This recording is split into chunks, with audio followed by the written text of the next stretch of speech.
Spark your creativity with a nap. There's evidence that napping is creatively beneficial. Napping can be an excellent way to ignite your creativity. Research supports the notion that frequent naps can help you solve creative challenges. Taking a creativity nap requires practice and diligence. What do Thomas Edison, Salvador Dali, and Albert Einstein have in common?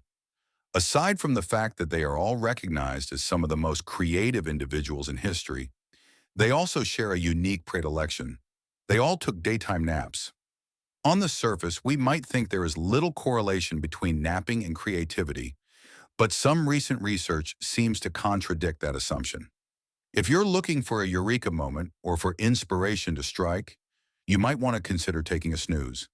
The results could be eye-opening.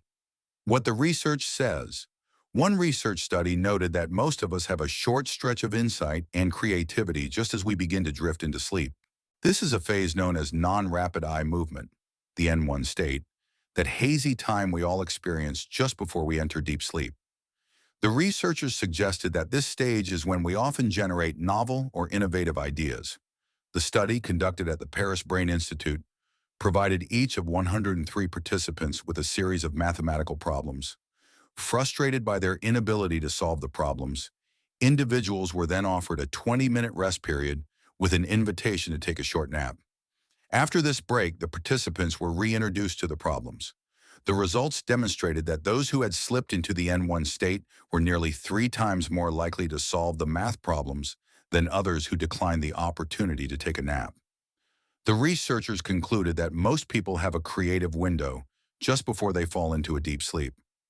Delphine Oudiet, the chief researcher, noted that, so some of the dreams that have inspired great discoveries could be hypnagogic experiences, the transitional state N1 of consciousness between wakefulness and sleep, rather than night dreams, N2 sleep. One famous example is the chemist Auguste Kekulé finding the ring structure of benzene after seeing a snake biting its own tail in a half-sleep period when he was working late.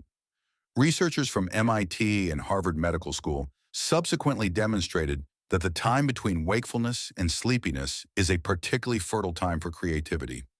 The results of their investigations showed that when we are prompted to dream about a specific topic during the N1 stage of sleep, we perform much more creatively relative to that subject. Kathleen Esfahani, one of the lead authors of the study, noted, when